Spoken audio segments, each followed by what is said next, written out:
요한계시록의 말씀은 세상의 악으로 인해서 고통받고 상처 입은 성도들의 탄원 기도에 대한 하나님의 응답으로 주어진 책입니다. 악으로 만연한 세상, 힘과 권세로 악을 세상에 퍼뜨리는 이들을 바라보면서 희생당하고 있는 성도들은 하나님 어느 때까지입니까? 어느 때까지 이 핏값을 갚아주지 않으시겠습니까? 라는 기도를 드릴 수밖에 없습니다. 역사적으로 이러한 기도는 오랫동안 반복이 되어 왔습니다. 시편에도 이러한 기도들이 많이 등장합니다. 계시록 6장에서는 순교자들의 수가 차기까지 더 기다려야 한다고 말씀하셨지만 7장 이후의 말씀은 하나님께서 반드시 완전히 그 악에 대하여 심판하실 것을 말씀하십니다. 단 한 번으로 세상을 심판하시는 것이 아니라 여러 번의 경고성 심판을 주실 것을 말씀하십니다. 그래서 7 인의 재앙, 7 나팔의 재앙, 7 대접의 재앙, 이렇게 7번의 재앙들이 3번 반복되고 있는 것은 완전하게 반드시 실행된다는 것을 강조하시는 표현 방식입니다. 그리고 마지막 최후의 심판이 반드시 있을 것을 말씀합니다. 지난주 살펴본 15장, 16장이 바로 7 대접의 재앙, 그리고 마지막 심판이 일어나는 상황을 우리에게 말씀하고 있습니다. 계시록만 이런 마지막 심판에 대해 말씀하시는 것은 아닙니다. 이미 예수님께서도 마태복음에서 마지막 종말의 때에 일어날 모습들을 우리에게 말씀하셨습니다. 종말이 가까울수록 전쟁과 기근, 그리고 지진이 더 많이 일어날 것을 말씀했죠. 바로 우리가 살아가고 있는 이때의 모습이 아닙니까? 지구촌에 있는 기근의 모습, 그리고 곳곳에서 일어나는 지진, 그리고 끊임없이 일어나는 전쟁, 그저 가만히 있어도 될 것 같은데 나라와 나라 간에 전쟁이 일어나는 그 모습들, 마지막 예수님께서 말씀하신 종말의 때가 분명합니다. 여러분, 세상에 어떤 책에서 어떤 지식가가 이런 마지막 때에 대하여 말씀하신 적이 있습니까? 예수님은 지진을 연구하는 지질학자, 과학자도 아니셨습니다. 그 당시에는 지진을 예측할 수 있는 기계도 없었습니다. 예수님께서 이렇게 종말의 때에 말씀하신 것이 계시록에서도 다시 한번 강조되고 있는 것입니다. 그런데 이 마지막 심판이 임할 그때에 우리에게 중요한 3가지 사실을 다시 한번 지적해주고 있습니다. 15장, 16장 지난주의 말씀을 다시 한번 상기시키면 3가지 사실을 우리는 배울 수 있었습니다. 첫째로, 마지막 심판이 임할 때에도 끝까지 회개하지 않고 하나님의 이름을 모독하는 이들이 있다는 것입니다. 16장 9절, 11절, 21절의 말씀을 보면, 제가 말씀을 읽지 않고 눈으로 보시면 하나님의 이름을 모독하고 회개하지 않았다, 회개하지 않았다, 이렇게 반복되는 말씀들이 있습니다.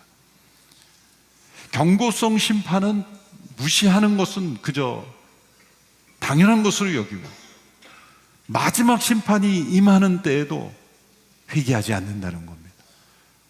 인간의 마음을 사로잡은 악이 이처럼 깊은 뿌리를 가지고 있다는 겁니다. 심판이 임해도 회개하지 않고 도리어 하나님을 모독하고 원망하고 불평하고 누군가를 비난하는 인간의 완악함을 보여줍니다. 결국 이러한 이들은 사단이 들어가도록 예비된 무저갱으로, 사단을 위하여 예비된 곳으로 함께 들어가게 되는 슬픔의 종말을 맞이하게 됩니다. 세상은 이처럼 정의가 자리 잡기 어려운 곳입니다. 세상은 조금이라도 더 많은 사람이 원하면 그것이 정의가 되는 세상 아니겠습니까? 옳고 그름이 무너지는 것 아닙니까? 아무리 옳은 것이 있다 할지라도 조금이라도 많은 사람이 아니다, 이것이 옳다고 말하면 그것이 옳은 것이 되어버리는 것이 세상입니다. 그런 세상 속에서 우리는 점차 진정한 선이 무엇이고 악이 무엇이고 옳고 그름이 무엇인지를 점점 둔해져가는 세상 속에서 마지막 심판에 대한 감각을 우리가 잃어버리고 살아간다면 마지막 심판이 임해도 회개하지 않는 이들이 있게 되는 것입니다. 어찌할 수 없는 심판입니다. 하나님께서는 끝까지 악에 사로잡혀 있고 거짓을 사랑하는 자를 심판하실 수밖에 없습니다. 왜? 하나님은 참되고 의로운 분이기 때문입니다. 그래서 두 번째로 이 마지막 심판은 참되고 의로운 심판이라는 것입니다. 단 한 번의 예고도 없이 세상을 심판하는 심판이 아니기 때문입니다. 오랜 시간 동안 하나님은 경고하고 또 경고하고 돌이킬 수 있는 기회를 주신 후에 심판하시는 것이기 때문에 참되고 의로운 심판입니다. 노아의 홍수 심판 때에도 하나님이 어느 한순간에 노아에게만 알려주시고 심판하신 게 아닙니다. 에녹 때부터, 아니 그 이전부터 세상에 심판이 있을 것을 경고하셨죠. 그러나 사람들이 듣지 않은 것입니다. 최후의 심판도 마찬가지입니다. 계시록이 주어진 그때로부터 지금까지 2000여 년 가까이 시간이 흘러가고 있지만 그래서 사람들은 아무 일도 없는 것처럼 생각되지만 하나님은 1000년을 하루같이 여기며 1000년, 2000년 이렇게 하나님은 경고하며 기다리고 계십니다. 충분한 시간을 주셨고 충분한 경고를 주셨고 충분한 기회를 주신 이후에 심판하시는 것이기 때문에 참되고 의로운 심판입니다. 또한 그 모든 것, 모든 대상에 대하여 완벽한 지식으로 정확하게 판단하시기에 참되고 의로운 심판입니다. 또한 참되고 의로운 심판인 것은 심판 그 자체로 끝나는 것이 아니라 그 심판을 통해 구원의 역사를 이루시는 심판이기 때문입니다. 그래서 세 번째, 이 마지막 심판에 우리가 기억할 것은 이 마지막 심판은 두 번째 출애굽으로서 구원이 함께 베풀어진다는 겁니다. 16장의 말씀을 지난주에 우리가 함께 살펴본 말씀을 보면 여러 가지 재앙들이 나오는데 그 재앙의 내용들을 보면 출애굽 때 애굽 땅에 임했던 10가지 재앙의 모습과 매우 흡사합니다. 바다와 강이 피로 변한다든지 10가지 재앙, 애굽에 내렸던 재앙과 동일한 재앙들이 일어나는 것입니다. 그러므로 출애굽 때 있었던 그 재앙의 종류들은 마지막 심판 때에 일어날 재앙의 모습을 미리 보여준 전조로서, 예표로서 보여준 것이라고 말씀드리고 있는 것입니다. 그럼 그 출애굽은 무엇입니까? 단지 애굽의 땅에 심판만 했습니까? 아닙니다. 하나님의 약속을 따라 믿음으로 따르는 자들을 구원하시는 사건이었던 겁니다. 출애굽은 악에 대한 심판이며 동시에 하나님의 약속을 믿고 따르는 이들에 대한 구원이었던 것처럼 마지막 심판도 동일한 것입니다. 그래서 15장 2절에 보면 불이 섞여 있는 유리 바다가 통과되는 것으로 묘사되고 있습니다. 성경에 보면 이 물을 통과하여 심판과 구원이 이루어지는 사건이 많이 등장합니다. 대표적인 것이 출애굽이죠. 이스라엘 백성들을 홍해 앞바다로 인도하신 이유는 무엇입니까? 약속의 땅 가나안 땅으로 갈 수 있는 다른 좋은 길이 있음에도 불구하고 왜 막다른 길이 아닌 길, 그 홍해 앞바다로 인도하신 까닭은 그 홍해가 갈라지면서 백성들이 그 바다를 통과하여 구원받고 그 바다 가운데 애굽의 모든 군대들이 수장되는 사건, 물로써 그 악을 심판하시고 물을 통과하여 구원하시는 사건을 드라마처럼 보여준 거예요. 노아의 홍수 심판도 마찬가지죠. 이 세상을 심판하실 때 물로 그 세상의 악에 대하여 심판하셨지만 동시에 그 물을 통해 방주에 들어온 노아의 가족들을 구원하시는 겁니다. 이처럼 물은 심판의 물이며 동시에 구원의 통로가 되는 물이었습니다. 오늘 세례를 베풀었습니다. 물을 머리 위에 뿌리는 것, 또 침례교에서는 물에 담그는 것, 그것은 어떤 의미가 있습니까? 첫째로 그것은 심판의 물입니다. 세례란 예수 그리스도와 함께 옛사람이 장사되었다, 죽임당했다는 것을 의미합니다. 나의 옛사람이 예수님과 함께 죽었습니다 고백하는 것입니다. 저희는 성부와 성자와 성령의 이름으로 세례를 준다라는 그러한 멘트로 세례를 베풀지만 미국의 어느 목사님의 세례 멘트를 듣고 제가 깜짝 놀랐어요. 그분은 세례를 줄 때 I kill you in the name of Jesus, 예수님의 이름으로 내가 너를 죽인다. 과격한 표현 같지만 성경적이죠. 왜? 세례의 물을 받는 것은 나의 죽음을 의미하는데 예수님의 십자가의 죽음과 함께 나의 옛사람이 죽음으로 이미 심판을 받은 것으로 하나님이 간주하시는 것, 그것을 통해 우리를 구원하시는 거예요. 물에서 나올 때 우리는 구원받은 새 생명이 되는 겁니다.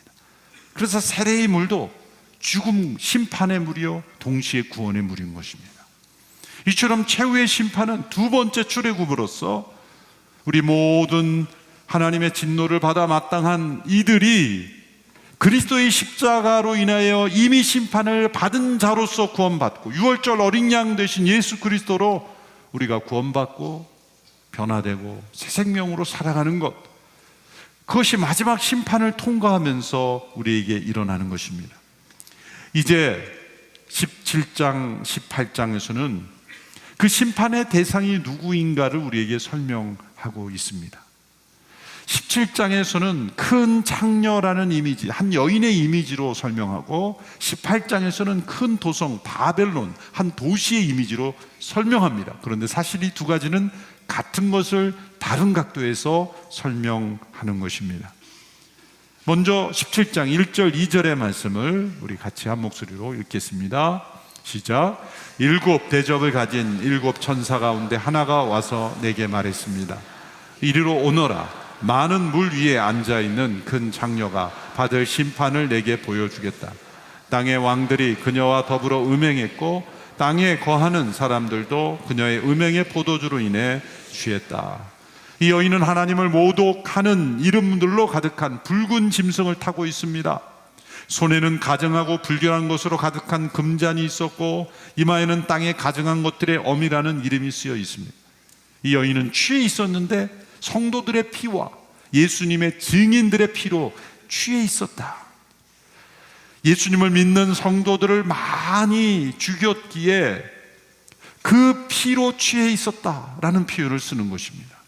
이것은 사단의 권세와 능력을 받은 짐승과 함께 예수 그리스도를 대적하고 예수 그리스도를 믿는 이들을 핍박한 일의 통로가 되었을 뿐만 아니라 세상이 어린 양 예수님을 믿지 않도록 하는 그러한 일들을 퍼뜨렸는데 그 중요한 도구가 음행이었다는 것입니다.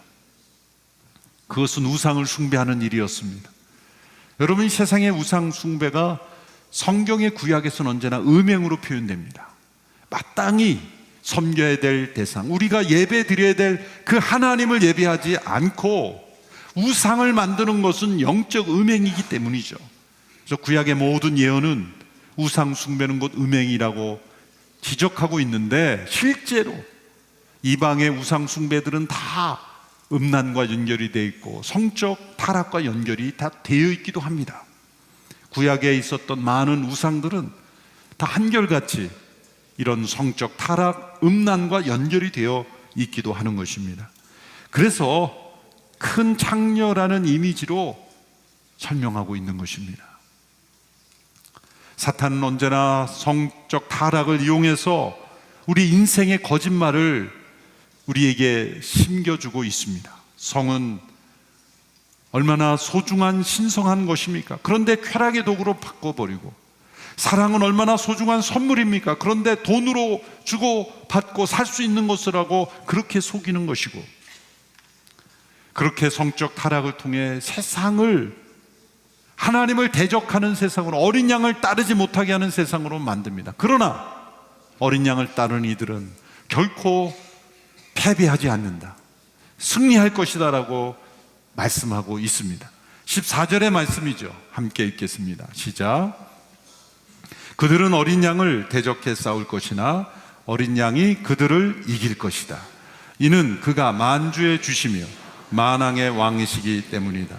또 그와 함께 있는 사람들, 곧 부르심과 택하심을 받은 충성된 사람들도 이길 것이다.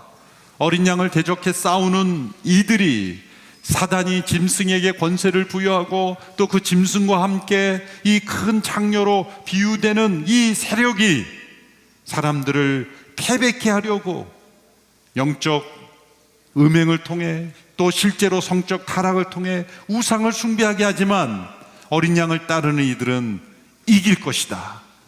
예수님이 모든 유혹과 시험을 이긴 것처럼 어린 양을 따르는 충성된 사람들도 이길 것이다, 이길 수 있다, 이겼다라고 선언하고 있는 것입니다. 그래서 19장 이후의 말씀을 보면 순결한 신부가 등장합니다.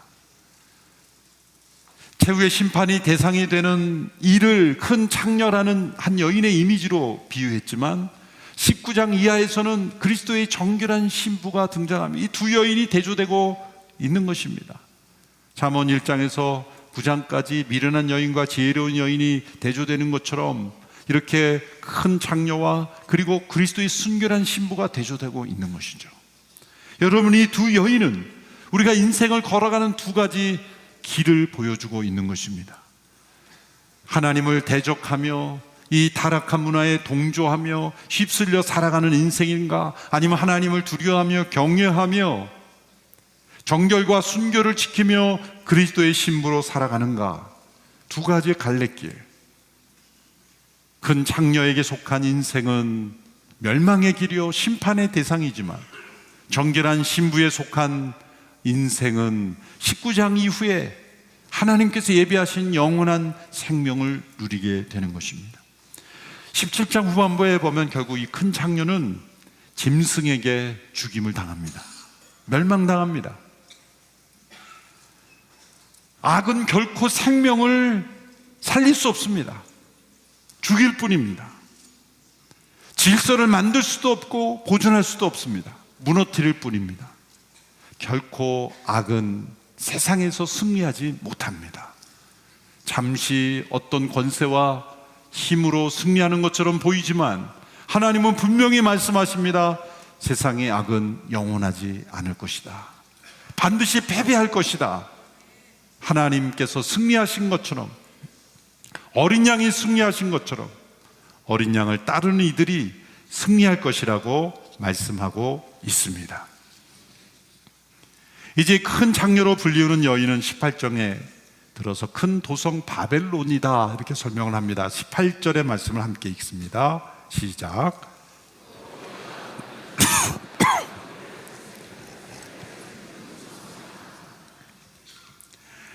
내가 본 여자는 큰 도성이다 이렇게 연결을 시키죠.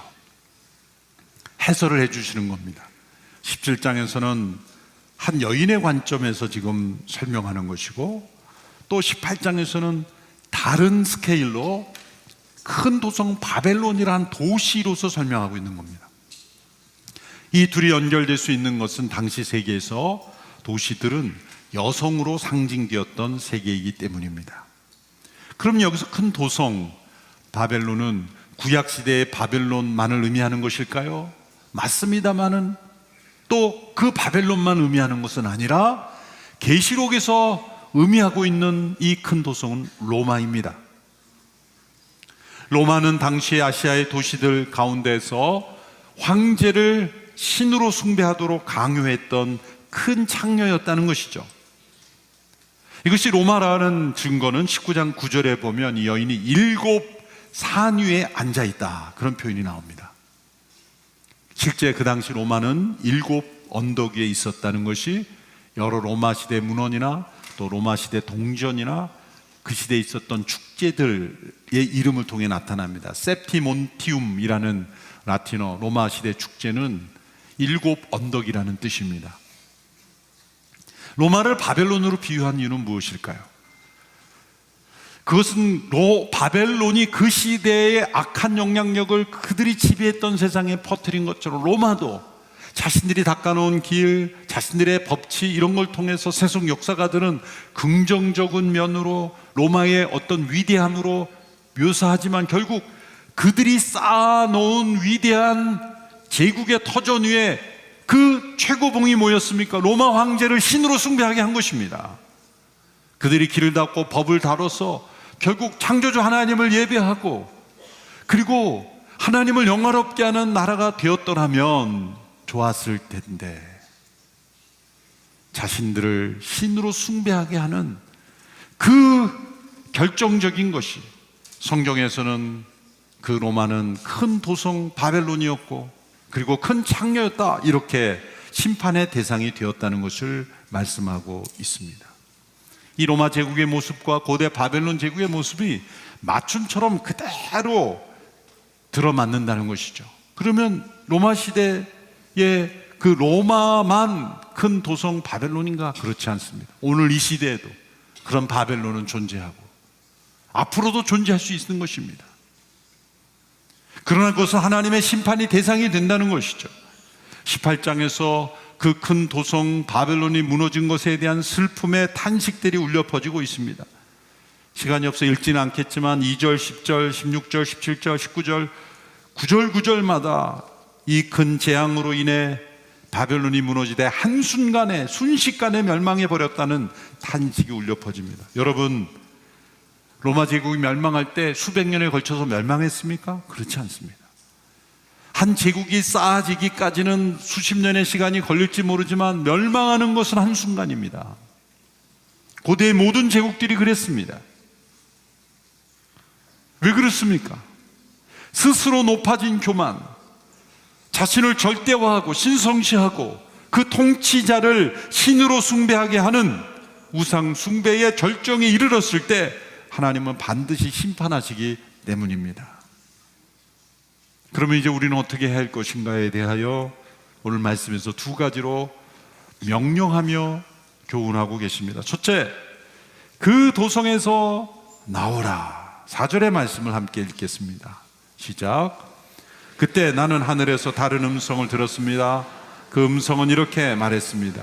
내 백성들아, 너희는 그 여자에게서 나오라. 이는 너희로 그녀의 죄악들에 동참하지 않고 그녀가 받을 재앙들을 받지 않게 하려는 것이다. 그 여자에게서 나오라. 그 큰 창녀에게서 나오라. 그것은 그 도성에서 나오라는 것이죠. 바벨론에서 나오라는 겁니다. 그래서 물리적으로 세상에 피하여 다른 나라로 이민 가라, 그런 뜻이 아니라 우리가 살아가고 있는 이 세상이 지금 바벨론이고 큰 도성이고 큰 창녀와 같은 이 세상에서 세상을 떠나라는 게 아니라 세상의 사고방식과 삶의 방식과 세계관에서 떠나라는 겁니다. 그것과 단절하는 것입니다. 우상 숭배로 나아가는 모든 것으로부터 단절하고 참되신 하나님을 예배하라는 것입니다. 순교의 각오로 하나님에게서부터 멀어지게 하는 모든 것들을 끊고 나오라는 것입니다. 물질 만능주의로부터, 쾌락주의로부터, 허무주의로부터, 하나님을 대적하는 거짓된 이념으로부터 나오라라는 것입니다. 그렇지 않으면 안개가 사라지듯, 모든 것이 불에 타 사라지듯 바벨론과 함께 사라져 버리기 때문입니다. 교회가 바벨론을 벗어난 교회가 되기 전까지는 바벨론 속의 교회가 될 수가 없기 때문입니다. 둘째 명령입니다. 진정한 도성이 있음을 즐거워하라 라는 명령입니다. 20절의 말씀을 함께 읽습니다. 시작. 하늘과 성도들과 사도들과 예언자들과 그 도성으로 인해 즐거워하라. 이는 하나님께서 너희를 위해 그녀를 심판하셨기 때문입니다. 그 도성으로 인해 즐거워하라 라는 말씀은 역설적인 말씀입니다. 바벨론 도성이 심판받아 사람들이 고통 가운데 있지만 나는 심판받지 않았어, 그래서 참 즐거워, 그런 태도를 말씀하시는 것이 아니라 그렇게 심판받아 마땅한 그래서 심판받은 도성을 보면서 하나님께서 예배하신 도성을 바라보는 것, 그것을 즐거워하는 것, 그것을 의미하는 거죠. 진정한 승리는 무엇입니까? 헛된 것을 버리고 진정한 것을 바라보는 것, 그것이 승리인 것처럼 이 땅에 무너질 도성을 바라보지 않고 우리에게 예비된 진정한 도성이 있음을 기뻐하고 즐거워하는 것, 그것이 승리입니다. 하나님은 예수 그리스도를 믿는 이들을 위하여 영원한 도성을 예비하셨습니다. 바벨론은 이 세상에서 최고인 것 같고 전부인 것 같지만 다 허상이며 무너질 것입니다. 결국 하나님의 도성이 영원히 남게 될 것입니다. 이 17장에서 나오는 큰 장려와 신부가 대조되는 것처럼 이제 바벨론과 새 예루살렘이 대조되고 있습니다. 다음 주부터 살펴볼 19장 이후는 새 예루살렘, 하나님의 도성이 우리에게 나타납니다. 초대교회 유명한 신학자였던 어거스틴이 하나님의 도성이라 아주 두꺼운 책을 썼죠. 그분이 그 책을 쓰게 된 동기는 이제 콘스탄틴 황제가 즉위하고 기독교가 공인되고 국교화되면서 핍박이 사라졌죠. 그런데 얼마 되지 않아서 이교도의 침략으로 로마 제국이 무너지기 시작했습니다. 그때 믿지 않는 많은 사람들은 교회의 책임을 돌렸습니다. 우리가 예수님 믿기 이전, 교회가 이렇게 많아지기 이전에 우리는 잘 살았고 형통했다. 그런데 교회가 들어오면서부터 우리가 이렇게 어려워졌고 무너졌다. 교회에다가 책임을 돌리기 시작했습니다. 그때 어거스틴이 이 책을 통해 말한 겁니다. 교회 때문이 아니라 이미 이전에 로마는 우상 숭배하는 하나님의 심판의 진노의 대상이 되었었다는 거예요. 잠시 콘스탄틴 황제 통해서 핍박이 사라졌지만 로마 제국은 하나님의 도성이 아니라는 겁니다. 바벨론이었다는 거예요. 그리고 진정 계시록에서 예비된 하나님의 도성이 있다는 것을 강조하는 책을 쓰게 된 것입니다. 놀랍게도 마지막 심판이 임하지만 심판으로 끝나지 않고 계시록은 19장 이후에서 하나님께 대한 경배를 드리는 새 예루살렘으로 끝나는 겁니다. 그 19장 다음 주에 말씀하면 할렐루야가 4번 반복이 돼요. 할렐루야, 할렐루야, 할렐루야, 할렐루야. 하나님을 이렇게 찬양하는 것은 악에 대하여 하나님이 반드시 승리하셨다는 것 때문에 할렐루야를 외치는 것입니다. 이 세상의 바벨론은 무너지며 하나님의 도성이 나타났기 때문에 할렐루야를 외치는 것입니다. 이것이 승리입니다. 여러분, 이 승리의 때가 다가오고 있습니다. 그러므로 이 승리의 때를 바라보며 우리는 이 땅의 도성이 아니라 장차올 도성을 갈망하는 우리 모두가 되기를 축원합니다. 히브리 13장 13절 14절의 말씀처럼 우리는 이 땅의 영원한 도시가 아니라 다만 장차올 도시를 갈망하고 있기 때문입니다. 장차 다가올 도성을 갈망하는 영혼들은 이 땅의 바벨론에서 우리는 승리하게 될 줄로 믿습니다. 기도하겠습니다. 이 세상의 도성에 소망을 두지 아니하고 영원한 하나님의 도성에 소망을 두는 믿음의 승리자들이 다 되게 하여 주옵소서. 승리의 때가 다가오고 있음을 믿습니다. 어린 양의 승리가 우리에게 승리가 될 줄로 믿습니다. 이 세상의 유혹, 시험, 공격, 어떤 것도 우리에게 주신 승리를 빼앗아갈 수 없음을 믿습니다. 예수님의 이름으로 기도하옵나이다. 아멘.